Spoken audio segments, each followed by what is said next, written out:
Welcome to our spooktacular agents and investors nationwide. Today is the day before Halloween, which is Thursday, October 30th, 2025. And this is All the Leads Mastermind podcast number 532. Tim, what early tricks or treats do you want to share with the group this week? I'm sorry, your name again? Fred Flintstone. Yubba dubba doo. Listen, I'll tell you, I'm just glad it finally stopped raining where we are. We had about all the water we could take for a while. Don't have anything special other than it is Thanksgiving, and that's always Jim's favorite time of the year because he doesn't have to get dressed up, so that works well. It's not Thanksgiving, it's Halloween. I mean Halloween. That too. You don't dress for that either. Soon to be Thanksgiving, but you're a little bit early. There you go. No, I don't. This is I'll just make a couple of comments. This has been an amazing week for us and an amazing month. The uncertainty of the market in the last couple of months, I think, had been coloring our activities and everything that we did. And in typical all the leads fashion, we just kind of put our heads down and kept on moving. And we're having the best month of October we've ever had. Probably our second, at least it'll be our second best month of the year so far. And that's following on the heels of two really slow months. So I'm excited about that. And I think, I kind of bring industry trend news to you as we go. And I'm seeing that all over the place. We've got our operations manager, Becky, is out in Las Vegas right now at an AI convention. And she said they're playing to a packed house. And some statistics I saw said that Vegas tourism was down, but this week apparently it's been full houses everywhere just about. So, to whatever extent that's a bellwether of our economy, it's rocking along pretty well. So that's pretty much what I have. This call is unstructured. We don't have anything particular to especially talk to you about other than what you'd like to talk about. It's important that you realize it is your call and it is laid out for you to deal with. You look at the bottom, you see the little heart down there. Click on the heart and you see the thing that says raise hand. You can do that. Your hand will come up and we'll call on you and you'll be the next one. So that's what's going on here. This meeting is yours. We hope that we hear from you, and that's kind of it. We're going to talk a little bit as we usually do among ourselves to start with. And I would urge you to, if you got something to talk about, let's talk about it earlier rather than later in the call so that we're not at 5 minutes until we're getting ready to leave and 6 hands go up, and that's happened before. So anyway, that's what's going on here. Bruce. Bruce disappeared. You there, buddy? I'm here. I'm in a really not unkept. I'm in a house that doesn't have a very good background, so I'm throwing my camera off periodically. I was just going to ask if you wanted to tell us about burning it down. Oh yeah, my goodness. So I've been up here twice now working on this house that was an estate property. I didn't acquire it the way that I teach you guys, though. I didn't cold call and I didn't mail. I got it through family. It was my grandfather's house. So we came in here. It was a life estate with a caretaker of my granddad years ago. And we came in after 10 years of not seeing it. And I was shocked at the condition, not in a good way. So it's a full-on flip. The carpets laid down throughout the house hadn't been vacuumed in at least 10 years. They were probably 40 years old to begin with. Hadn't been painted, hadn't been dusted. There's grease all over everything in the kitchen. So we pulled all the carpets up this week and realized that there were hardwood floors under everything. So that's a pleasant surprise. And cleaned everything up, and the light over top of me right now, one of the bulbs was broken out. So we used the potato and the light bulb. I don't know if you guys know that trick, but you cut a potato in half and stick it up in when, and then twist and got the light bulb out and put a new one in. And fortunately, I left this morning and my wife decided to stay here. And I'm glad she was here because that light bulb melted and caught fire while while I was gone. So we almost had a disaster if she'd have gone with me. All that work from earlier in the week would have been for naught. Did you leave the potato in it? Yeah, must have. It must have been pieces of potato that caught fire. No, Hey, it's Bruce, shot. important question. Did you have vacant house insurance like you always tell people to have? Um, no. Of course not. I was going to help with that. I knew the answer. So after being empty this long, you might not have had an insurance claim. Actually, the only insurance we have on it right now is fire insurance. That's literally the only insurance on here. We've got to fix that. Yep. But that would have at least we would have been good with that. And we could say it's occupied right now. Looks occupied. We've been staying here this week. So Bruce, when you talked about the wiring melting, I've had experiences with that. And it was the 2 times it happened where it was the cloth wiring. Okay. And the other time is when it was that the knob, you know what I'm talking about? Yeah. hmm And that's when it happened. It's like, oh God. Yeah. And both times that the whole house had to be rewired because it was just horrible. But if you're in Chicago, that's not a problem because everything is in conduit. If you're Yeah. out, Nice. but you know, like I've done one in Wisconsin where they don't use conduit. So, well, where's the wiring? Yeah, exactly. You got to go find it under all the insulation. Yeah. So hopefully it's not one of those for the wiring. No, this is a 1970s house. It's Oh, okay.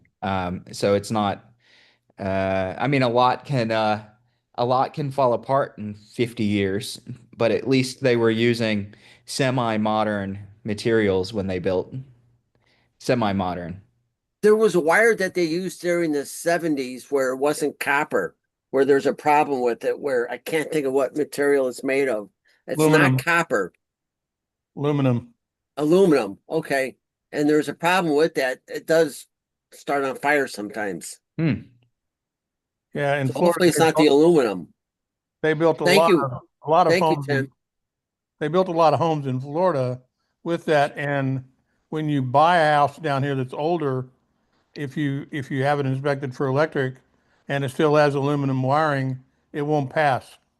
And you've got to put copper caps on both ends with vampire copper on it so that you can pass the inspection because it does corrode at the breaker and at the wall. Yeah.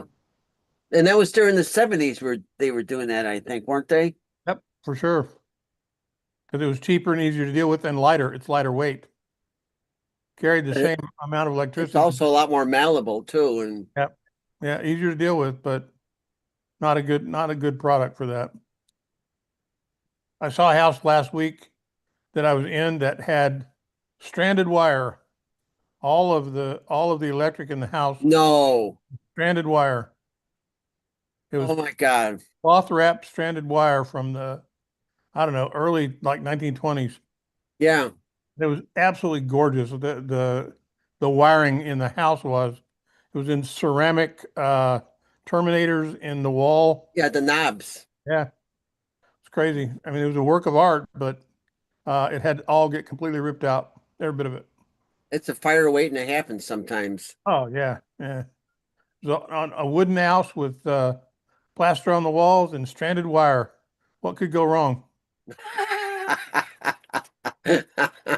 Yeah. Judy asked where we were. We were talking about the weather, and Judy, we're in Florida, kind of in central Florida, and part of the area near us, literally right where we are. We got 14 inches of rain in about an hour, and that's a lot of water. So we had standing water everywhere, and flash flood warnings for 3 days, and it's been pretty crazy, but everybody, I believe, is okay at this point, so we'll be happy about that. Somebody, Cooper Realty says, California is still, are you still approving aluminum wire? I wasn't aware of that. I thought that had been sort of, nobody was using that anymore. Shows what I know. Hang on just a second. I'm looking for you here. There you are. Unmute. I'm unmuting you. Go ahead.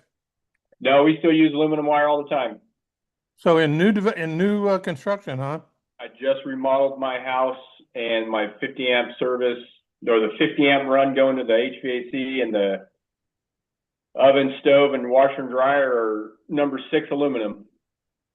That's great. Yeah, it's not doesn't work in Florida. They just want to prove it, and it is because of the salt air. You don't have the same problem out there.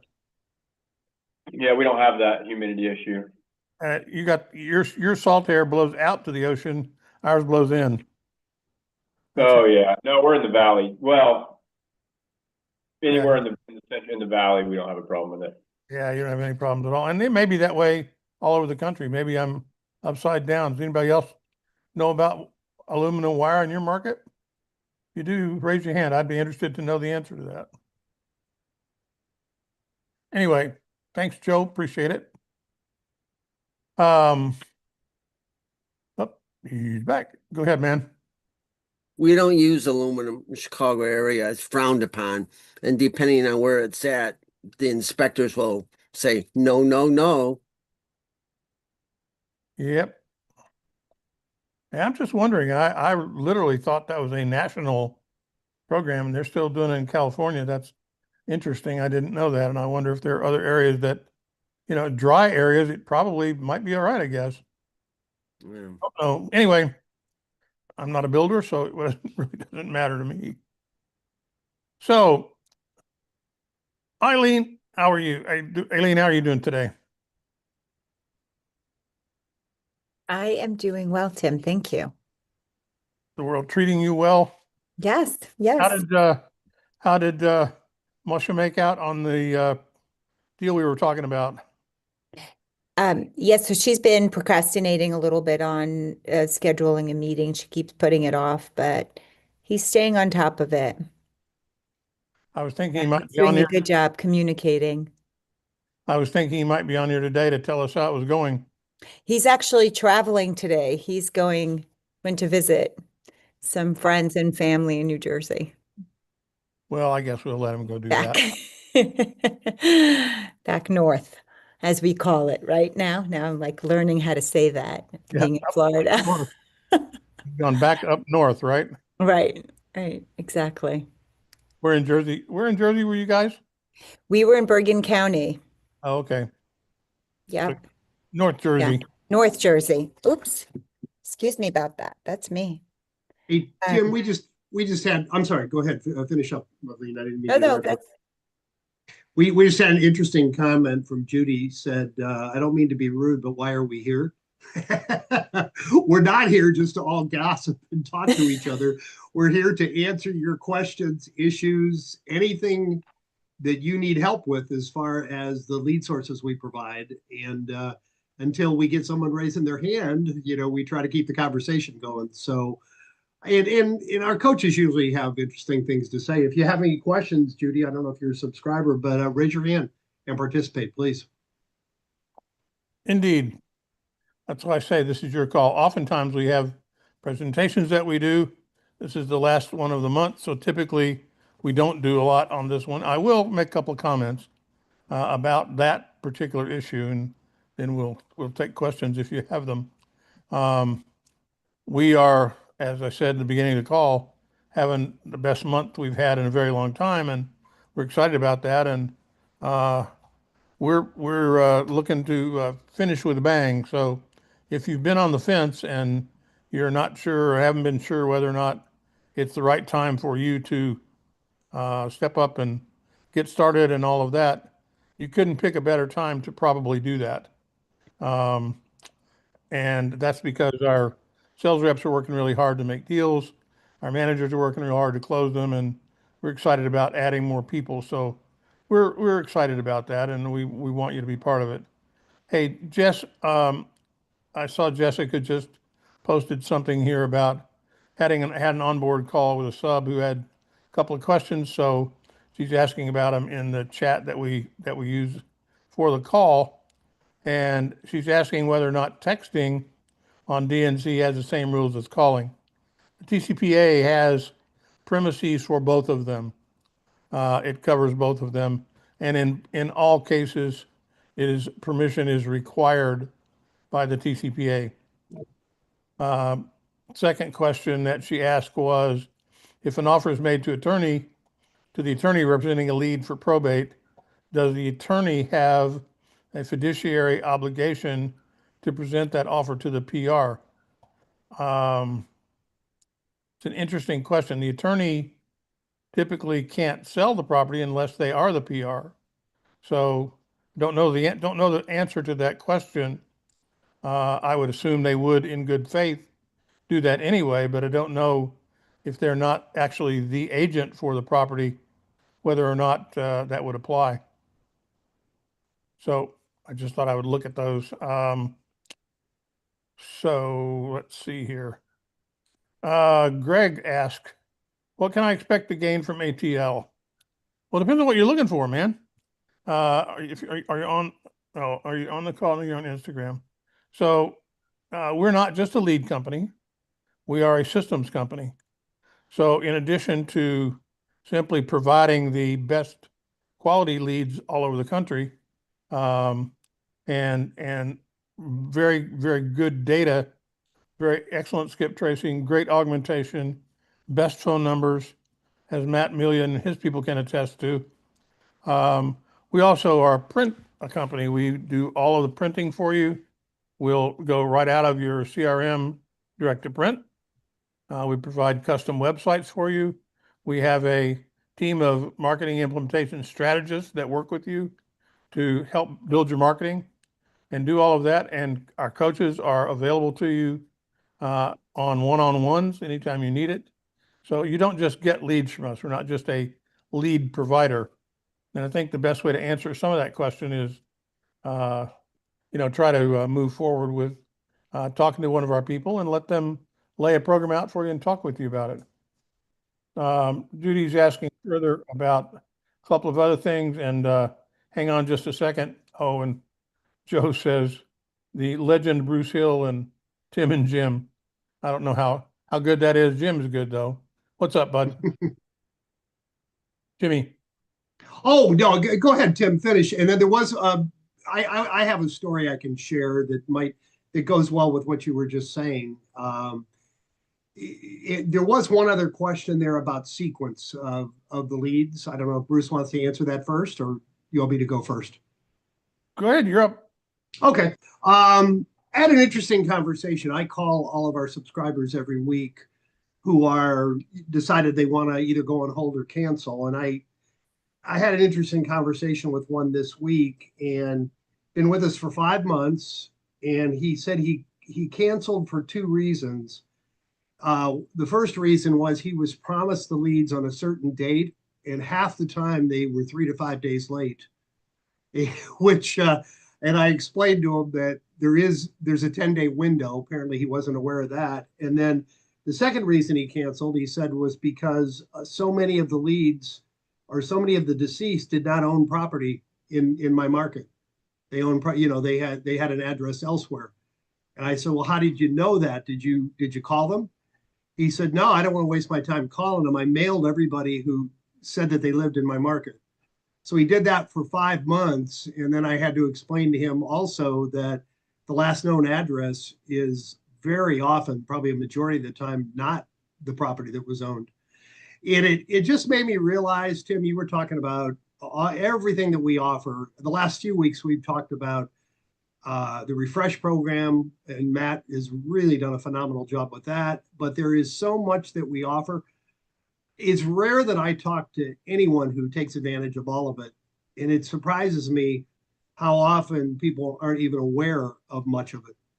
So I would just challenge anybody who's on the call, if you haven't if you're getting leads and you haven't done an MIS call, marketing implementation strategist call, do that. Take advantage of it, please.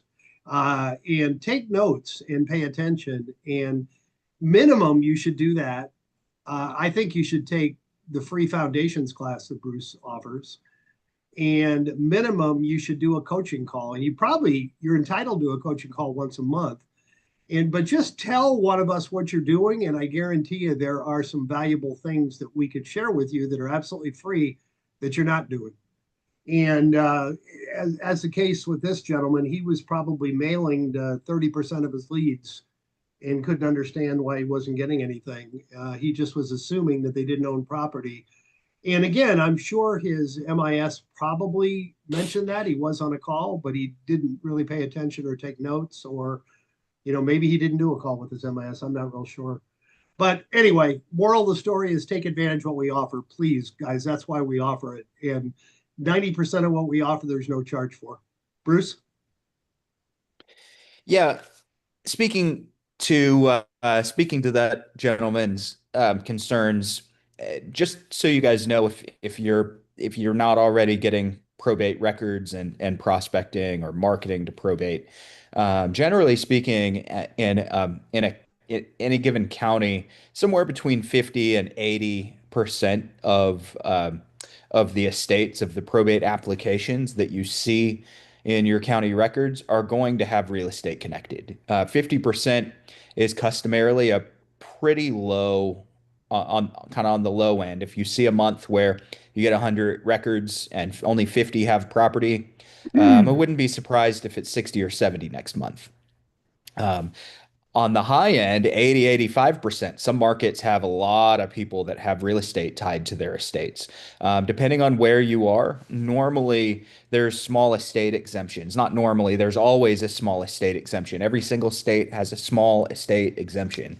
And essentially, if you don't know, if this is old news to you guys, just bear with me. If you don't know, that just means that total all the assets up that have to go through probate. So all assets, houses that have to go through, vehicles, bank accounts, personal property, antiques, collectibles, yada, yada, yada. Total all those up. And if they are more than the small estate exemption limit, probate is needed. Okay. If they're less than the small estate exemption limit, then you don't need probate. So in my market, it's I think it's $50,000. So if there's a house involved, automatically they have to go through probate. And hopefully you guys can't hear that. I've got my voice over IP number is ringing in the background. So You're fine.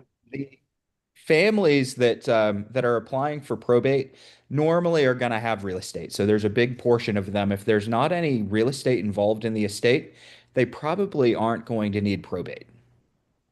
Okay, unless they have a big expensive car that has to go through, or a big bank account that has to go through. So a lot of these folks have real estate. The last statistic that I saw, and this, I don't know where this came from, so I don't 100% trust it, but I saw it was 78% of inherited real estate got sold. 78% of inherited real estate.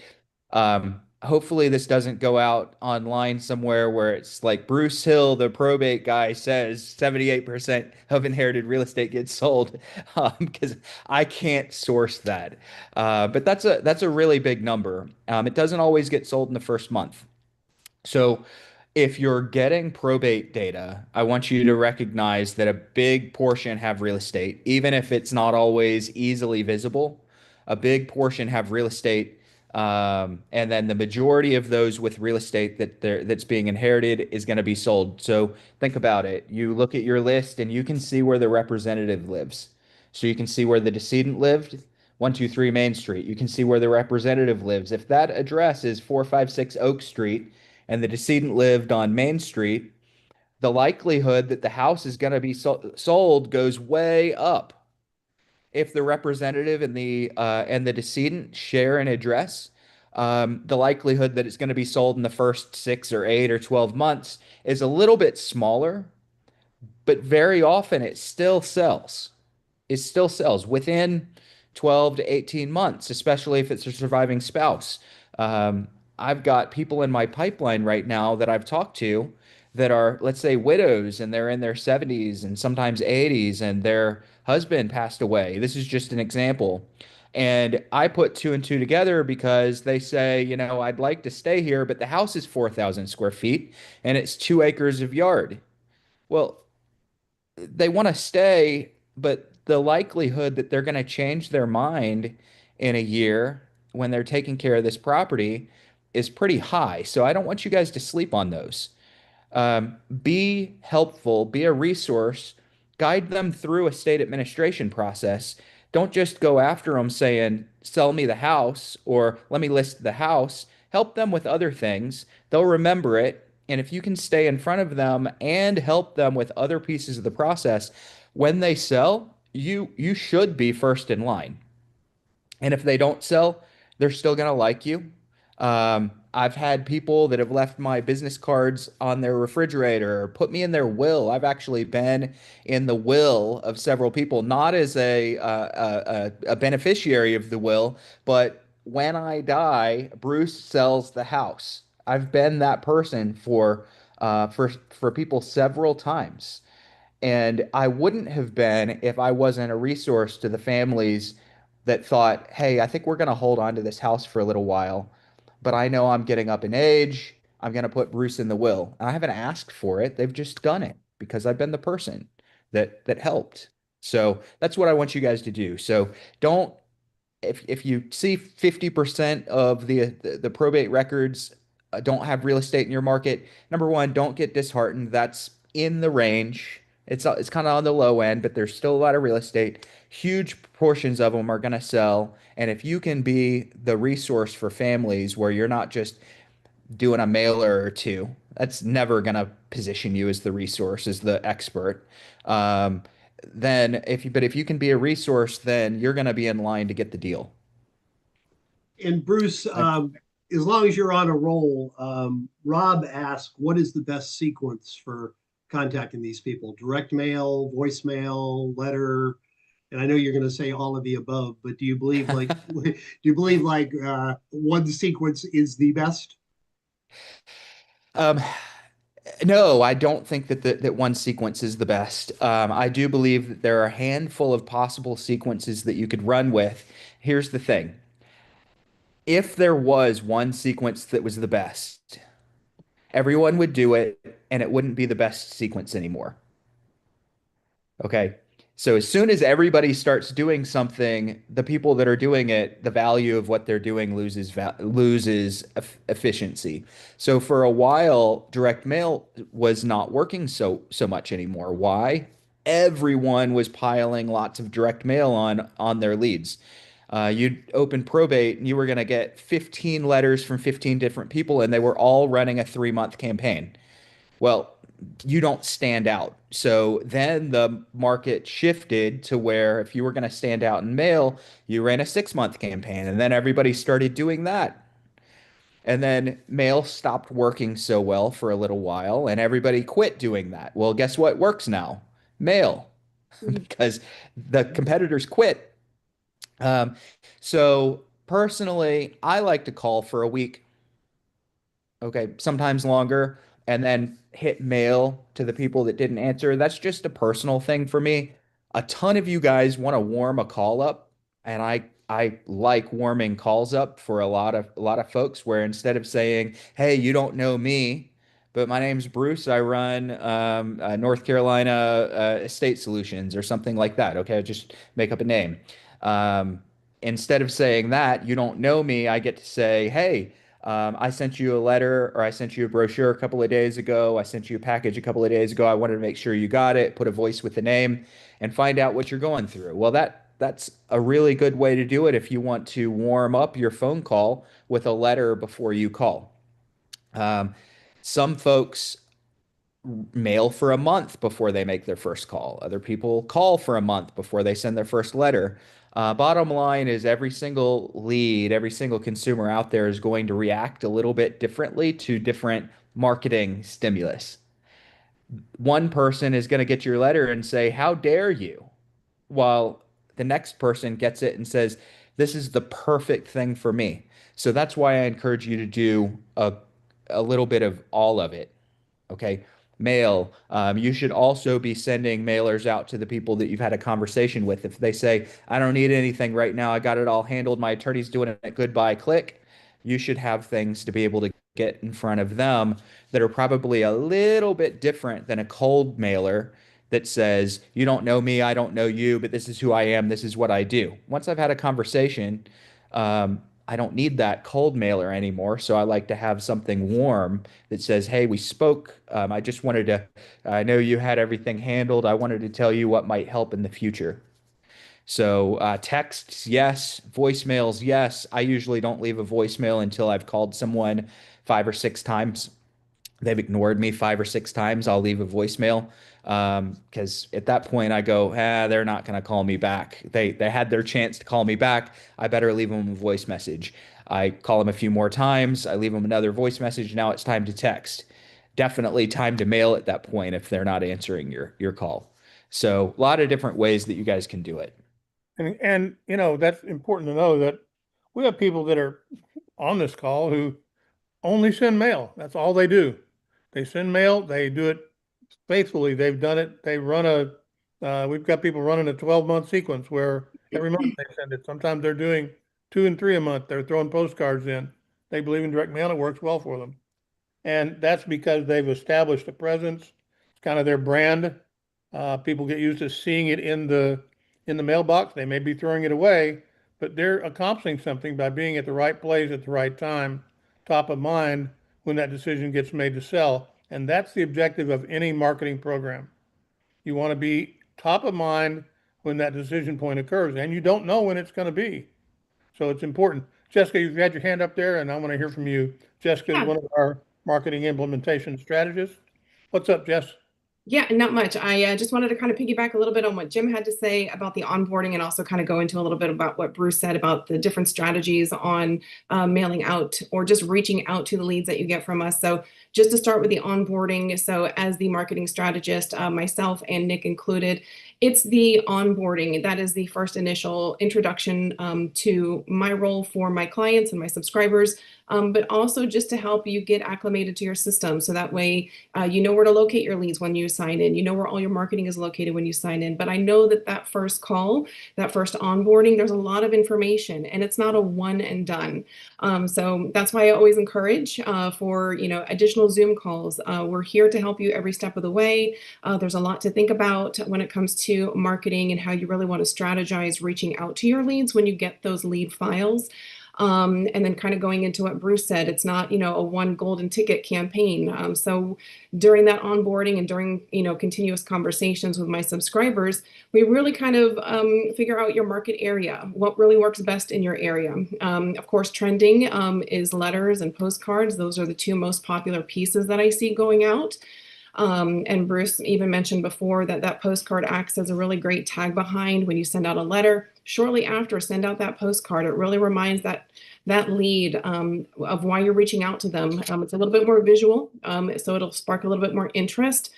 But yeah, the strategies of the campaigns really do vary. So letters, postcards, brochures, put in a brochure with one of your letters, really get that interest. But the one thing that I really want to kind of leave this note on is the more exposure that you have in your lead niche, the more rememberable or the more people are going to remember you that you're reaching out to. So if you're just sending out one letter or you're just making a couple of phone calls, again, you're going to kind of just be not remembered as well as if you're continuously reaching out to those leads. And that's kind of why we, continue to reach out to our subscribers to make sure, hey, you're on track with your mailings. We just have those conversations. And so if something's not working in your market area, if the letters really aren't getting a lot of traction, let's move over to the next thing. Let's restructure it. And that's what we're here for. And then just one more thing too, that what I see a lot too is when I have subscribers mailing, they don't really have a website to redirect people to. Again, it's niche specific leads. So if you have a real estate website and there's not a lot of information about probate or divorce real estate on that website, that's where we really come in. We put the work into making those specific websites that's really going to add value to that niche space that you're working. So again, exposure, email, direct mail, website, phone calls, all of it really ties together. So just wanted to add that. Hey, Jessica, you said something really important. A lot of things important, but one thing you said there that I thought was so important. When we sign someone up, we kind of force feed them to you guys. We almost Mhm. make them go do their initial Mhm. strategy call. But I think we don't encourage them, or we maybe a lot of them don't. And I know you reach out afterwards with emails and everything. Mhm. It gets lost in the shuffle, Mhm. but it's good to encourage them when you have that initial strategy session with your coach, or Mhm. with your coach and your salesperson and your marketing implementation person. Mhm. Make yourself a note to check back every 3 to 6 months. Just say, hey, you know, what am I doing? Here's what I'm doing. Am I missing anything? Right. And I think we don't encourage people to do that. So it tends to be a one and done conversation. That's important Mhm. for everybody to realize that just like their coach and just like their salesperson, you're available for that. So I think that's great. Thank you. Yeah. And you know what the cool kids are doing, right? Yeah. Yeah. Yeah. Just one quick thing, and Bruce, I'm going to get to you and Joe as well, but we've got a couple of questions we need to answer here. Aubrey had asked about the estate limit in Texas, and it is indeed 75 grand, but there are some caveats with that. There can't be a will. If there's a will, it's going to have to get probated. Uh, it also includes non-probate assets. The value of the assets have to be greater than the value of a debt. Otherwise, it's got to be probated. The other thing that's kind of a key to that is that all of the heirs have to agree to and sign the affidavit of small estate. If they won't do it, it's going to go to probate. Also, there can't be an application have been made for the appointment of a personal representative. And that's just Texas, and that's now. I would urge you to probably check with an attorney to make sure that that's correct information. But generally speaking, that's kind of the story. Someone asked the other question, which I'll also answer real quick. What's the difference between probate and pre-probate? Pretty much what the name says. In probate begins with the appointment of a personal representative. It's a court document. We get the document and start there. That's where probate begins. So we take that document and start doing research. We find out where the person lived. We pull whatever we can get out of the probate document itself and then begin to augment. We skip trace. We chase errors. We find all the contact information. We prove out deliverability of all the addresses we have for direct mail. So we do that. We make sure that we run all of the phone numbers through the do not call list. Our data is highly accurate, and that will answer one of the other questions somebody said about the data. We've been doing this for over a decade, and we pride ourselves on kind of being the best in the business. So I'd say just give us a try. We're pretty good at doing that. And let me see, was there one other question? I think there was one last question in here. We answered that. Oh, about Ade, you asked about commercial real estate, and well, I think I did just answer about the data. So I think those are the questions that we had pending out there. If we see any more, we'll get those. And I know there was a question about door knocking we'll talk about in a minute. Joe, you were going to say something, bud. Unmute yourself. There you go. Okay. Question. I was watching this one YouTube video and they were talking about when you send the letters in that if you put something in there, like a pen or something like that, people are more likely to open it because they think that something is in there of value, or if you put something in the envelope. Sure. It's called lumpy mail. Been around Yeah, for a lumpy while. mail. Right. And the thing that you have to be careful of, and of course we've been doing it long enough, we know what will and won't work. You can't just throw a pin in there if you're going to do it in any kind of volume. The Postal Service won't deliver it because it's too thick. So Oh, okay. we have special mailers that actually will deliver a pin, but we had to create a molded product to use to put the pin in so that it would lie flat and be scannable by the post office's equipment, and they will deliver it. We also put calendars in, we put business cards in, we put other documents in. Next week, we're going to show you 2 or 3 additional things that we're creating for the fall that you can put in. One of them is a winterization checklist, which we're going to talk about, which makes a great thing to add to it. The probate cash people from time to time will subsidize throw in mailing. It's to give it bulk, it's to give it some bulk. That's the whole idea, is to make it thicker and people want to see what's inside it. So it's not just a little thin piece of paper. So yeah, that works great to do that. Bruce? Okay, Jessica, are you on the marketing team I for am. all the leads? Yes. Can Mhm. you give me a call after the meeting? Sure. Will do. You want my number? Go right up. If you want to message it to me or say it over, either way. Or you probably, are you in our system? I think so. Let me look It's- you. Go ahead. It's 847 Okay. 845 9672. You got it. Everybody call Joe right after the Right. call. I know that. Good time. I'll give you a call. Sounds good. Thank you. Yep. Bruce?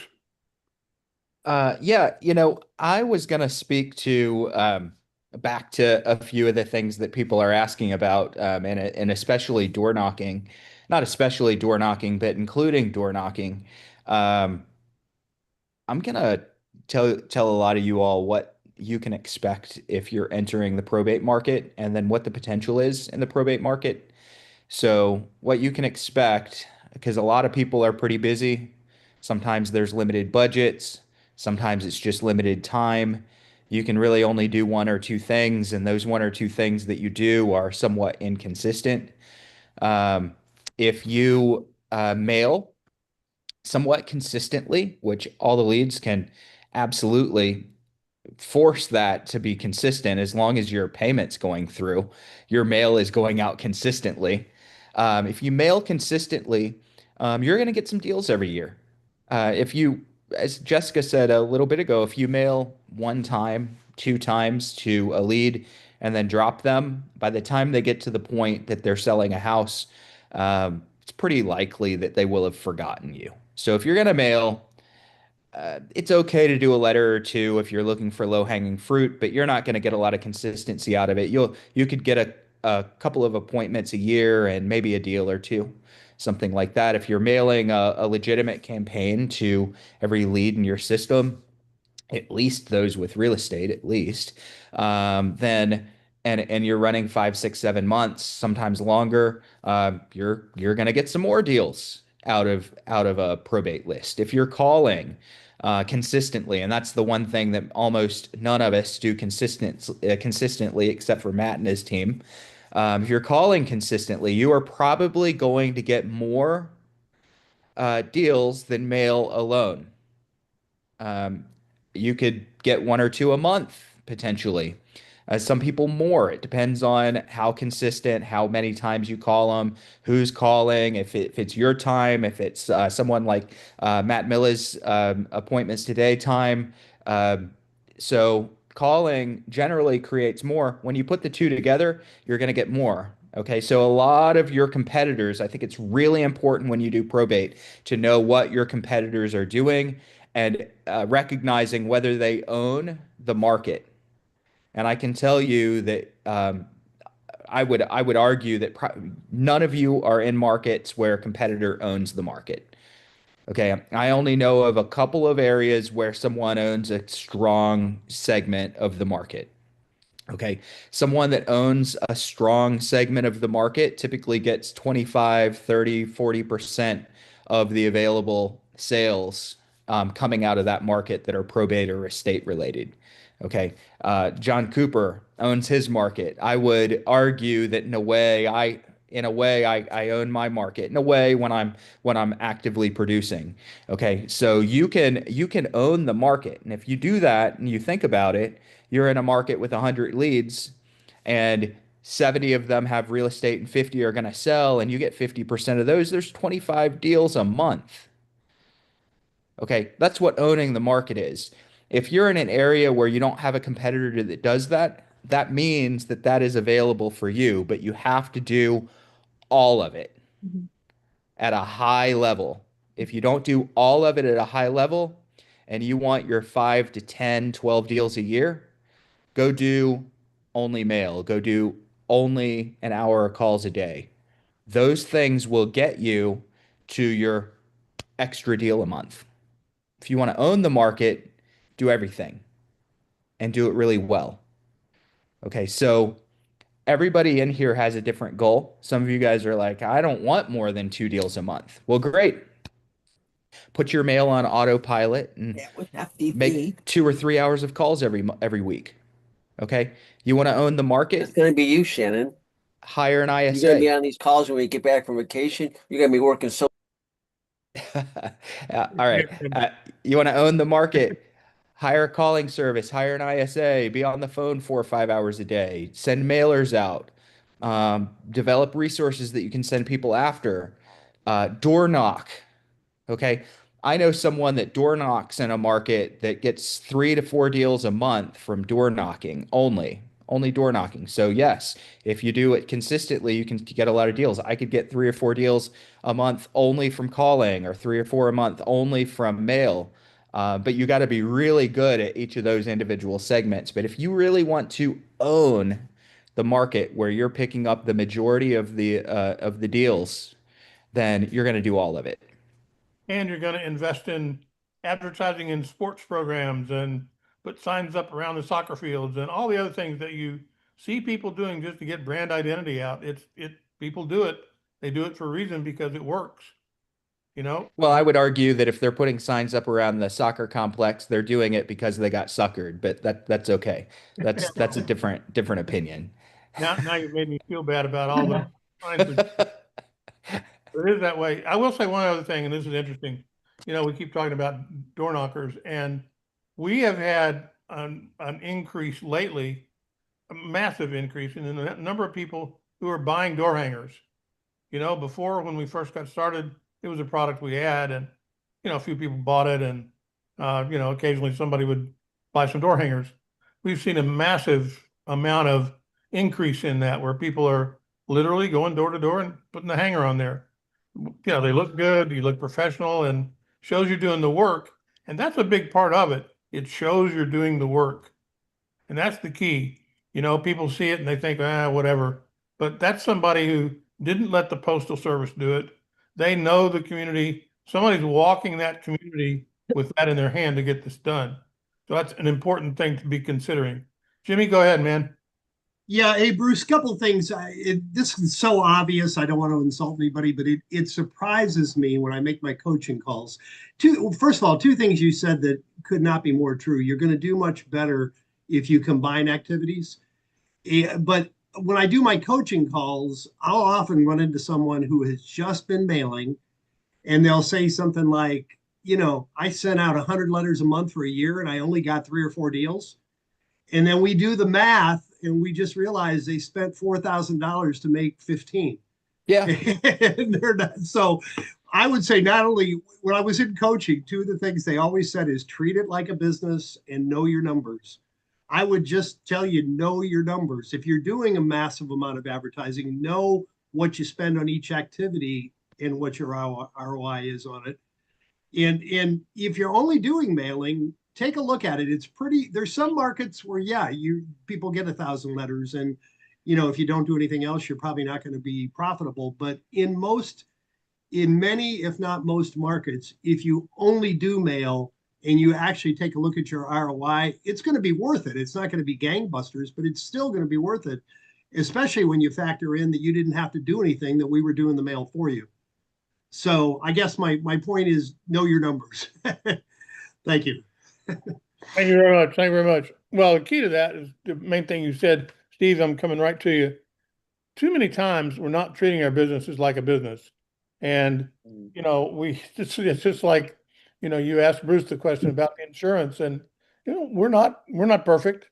Nobody on this call is perfect, but you've got to treat your business like a business. Know your numbers, know what your ROI is, because if you don't, you're going to be making the same mistakes and not taking advantage of the data. Even if you're only doing, you know, let's just say, for argument's sake, you do 50 letters a month. That's what you put out. You should be tracking every one of those to see how many of them, what you got back. Even if it's only 1 or 2, you'll see a trend. And the devil's in those details. You know, the one thing that I've always talked about is find a formula that you know will produce more than what you're putting into it. So like Jim said, if you've got something that is returning you 15 grand for $4,000, pour a lot more $4,000 in the top. Really smart thing to go do, particularly if it's predictive revenue. and you won't know that if you're not looking at it month over month. Vital that you do that. All the consulting that I do about the business side of this is around that, knowing your numbers, knowing what your repetitive activities are, and what the value of your time is. That's the other key element that a lot of times we forget is how much are we paying ourselves to do these things that we're doing? Are you doing the door knocking? Or are you paying somebody to go do that? Well, it depends on what your objective is. If you think you're going to be meeting people, you ought to be out in the community yourself. But if you're trying to do brand identity, you want somebody to go be quickly get those done, have them out there and hopefully make your phone ring. Steve. So, Tim, I think your point about the door knockers has merit, because a lot of the folks I've spoken to, and I realize this isn't empirical, it could be thumbnail. And perhaps, Matt could dispel that too with what he does with calling, but a lot of folks are saying, I can't get people to pick up the phone. It's a lot of squeeze for a little bit of juice, and it's just another way to which you can add. So the idea that people are getting more door knockers than you've seen in the past, that's just another that's just another way. Hey, what I'm working just isn't working. I mean, it's a good effort. It's consistent. There's not that to say that things won't come from it, but I got to do that extra. I have to take that extra measure in order to get to the finish line. So it's not like folks should stop doing what they're doing. And oftentimes I ask folks, okay, so are you being consistent? And I'm quick to tell them, look, I eat my own cooking. If I'm not dialing consistently, guess what? I'm not going to see consistent results. I can't control outcome, but I can control effort. So if my effort is calling when I'm supposed to, fence time, or I'm going to door knock and leave hangers, there's got to be a fence time in your calendar when you do it. Not just, gee, I got some time today. Maybe I'll go out and I'll knock on some doors. It's got to be a little bit more than that. You have to have you should have a plan that you're ready to execute, even before the next day begins. So I think that's intriguing about the door hangers. I really do. The door hanger itself also has to talk to your brand. It has to say what it is you're focused on. We've spent this whole call pretty much talking about probate and kind of its effect, but the reality is, you've got similar issues to deal with divorce, late mortgage, anybody in transition, all of that, and your door knocker is the opportunity to quietly put that out there and let people know that you do help people that are going through divorce. You do help people that work with probate. If you're behind on your mortgage payment, I can help you. Those are the things that you're looking for to get those messages out. Door hanger does that very peacefully, doesn't disturb anybody, and it's equally good to call back and say, hey, I was in your neighborhood, I missed you, I did hang something on your door. I'd love to get together and talk to you. How you doing? Whatever. Great way to follow up that with a phone call. Matt, I'll get to you in a second. Jim, you were going to say something. Yeah, you triggered something that happened to me yesterday, Steve. If you're just making calls and nobody's answering, your time is valuable. I got a call yesterday. My doctor is one of these massive networks with 80 doctors, and you never speak to the same administrative person twice. Well, I got a phone call, didn't recognize the number. I disconnected it, called right back. I disconnected it. The third time I said, yeah, I want to answer and get rid of this person. It was my doctor's office. So I know we've talked about that before, but very few people, some people will call twice, but very few telemarketers will call third time, especially if it's automated. And that just what you just said gave me the idea. If people aren't picking up on one call, do that. Rapidly call them 3 times. And the lady said to me, yeah, I apologize, but I find everybody answers on the second or third call. Very few people do on the first. Also, just if you really want to be annoying and tick people off, one of the things that is a setting that you can make on your phone is after the second ring from the same number, it'll ring through, even if it's on do not disturb. So that's to get through the family. I don't recommend you do that. But anyway, that's the point there. Matt, what were you going to say, bud? Yeah, I just want to say, from the calling side, we find that most of our conversations happen after the 6th or 7th attempt. So, we hear the same thing from the people that call once or twice and say, no one's picking up. Well, let me ask you, did you call at a different time throughout the day? How many times did you make that call? what else have you done to reach out? Did you leave a voicemail? Which I mean, voicemails, I mean, can work and cannot work in some cases. But the biggest thing is like I said, we find our success after call number 6 and call number 7 is usually when we get people picking up. And at that point, they've either recognized the number and they're like, okay, what's this about? Because it's just sheer curiosity of like who keeps calling me and what is this about? And so there's a lot to be said there. For sure. Guys, we got 2 more minutes till the top of the hour. If you've got questions that you want answered, you got 2 minutes to raise your hand. I do want to comment one other thing, and that is that Jessica was on the call and is on the call. Jessica is one of our marketing implementation strategists. If you've not taken advantage of that, doesn't cost anything, talk to them. You'll learn more about what we can put together for you, what kind of comprehensive program looks like, what your website, if you wanted to get a credibility website done, what's in that credibility website, how that works, all the pieces of that. It's free. Give them a call. They'll be glad to talk to you. Yes, their job is to implement it and get it done and keep you moving. And they need to tell you what you should be doing, and you need to follow their direction if you can. But we'll work with you and work within your budget. If you have a budget you got to hit, they're not here to try and take all your money. We're here to try to build something that will work for you. And like Bruce said earlier, if you're going to do X number and you get that result out of doing X numbers of that, the objective is that as you build revenue, take a bigger and bigger piece of that, throw it at your marketing, particularly if you have a replicatable solution. And that's really the key. If you got something that works, you couldn't ask for anything better. If you pour something in the top, you get more dollars out the bottom than you poured in the top. Pour more in. Bruce, I think you're going to get the last word, bud. Cool. All right. I got 3 words. 4. Number 1 is Tim just said, once you have a replicatable system, you double down on it. Okay. I know that my deals cost $1,200 to get. I know for every $1,200 I spend in my system, I'm going to get a deal.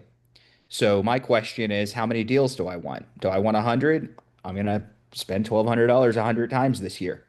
Okay. So once you know your numbers, you can start to really put a lot of juice to it. Okay. The second thing that I was going to say, for those that maybe heard Matt, and maybe you're in a position where you can't necessarily automate as much as possible, and you're looking and saying, hey, I don't know how to call. I've got 100 leads. How am I going to call 100 leads at all these different times of the day and try to get them?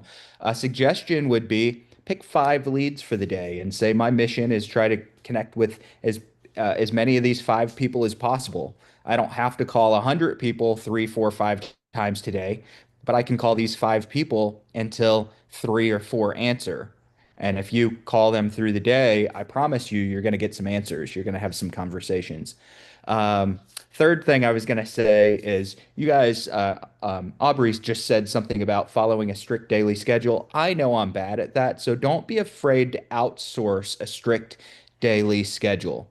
Don't be afraid to outsource it. If you're the weak spot, someone needs to follow a strict daily schedule.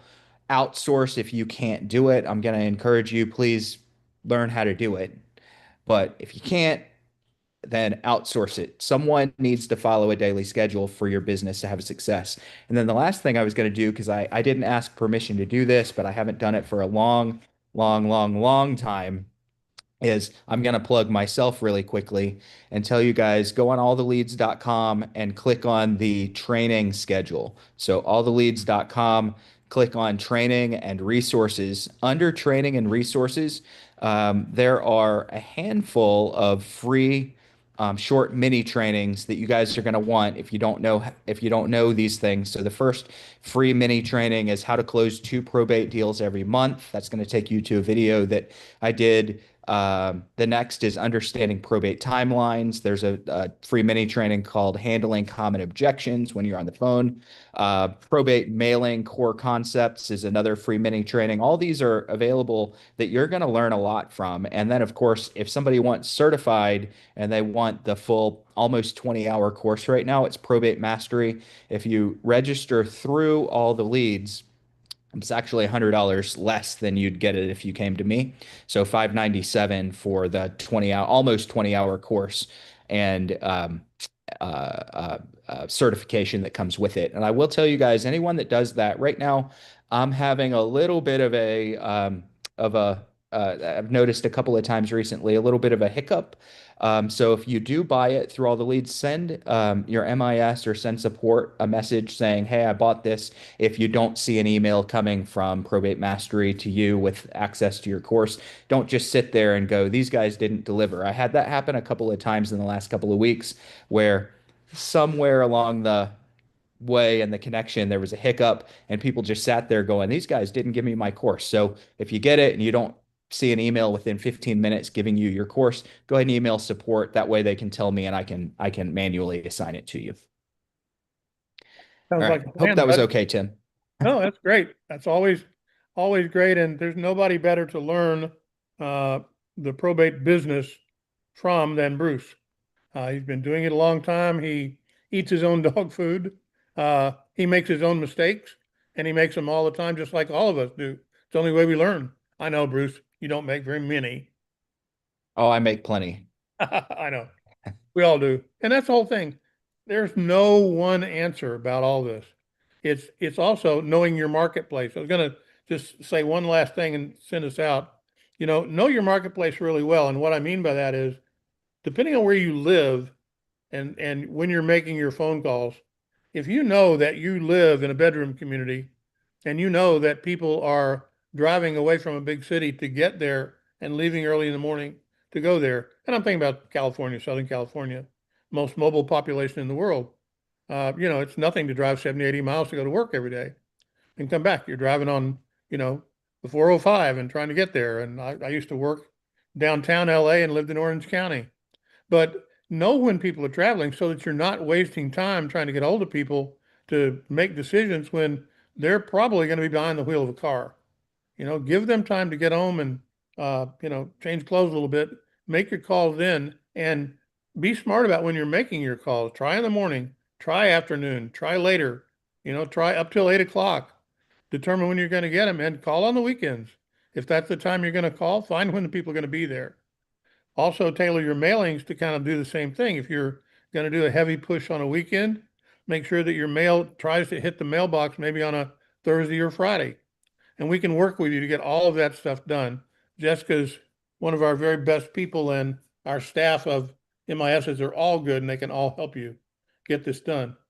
And there's a lot more to it than that. We'll cover that in more detail on another call. Thanks for being here, and I'm going to give it to Jim to send us away. All right. I know we're running late, but Tim, I'm going to chat before I summarize. I'm going to challenge everybody. Something you just said. Tomorrow night is Halloween. People are going to be home. They're going to answer their door. I would challenge everybody, do a reverse trick or treat. Knock on the door and say, reverse trick or treat. When they answer, hand them something. Even if it's just one of your marketing flyers. I'd love to see somebody do that. Let me know if it works. Great call today, guys. It was long. It was action packed. I want to thank each and every one of you for being here today. I want to particularly thank Tim, Bruce, Joe, Aline, Rob, Aubrey, Jessica, Matt, and of course, Steve, for actively participating. And I want to challenge each of you, take one idea that inspired you, go out and reverse trick or treat is the one I like, and go out and put it into practice. And please come back next week and share your results with the group. Have a great week, everybody. However you Happy Halloween. See you next Thursday. Love to see your happy smile. Take care, everybody. Bye now.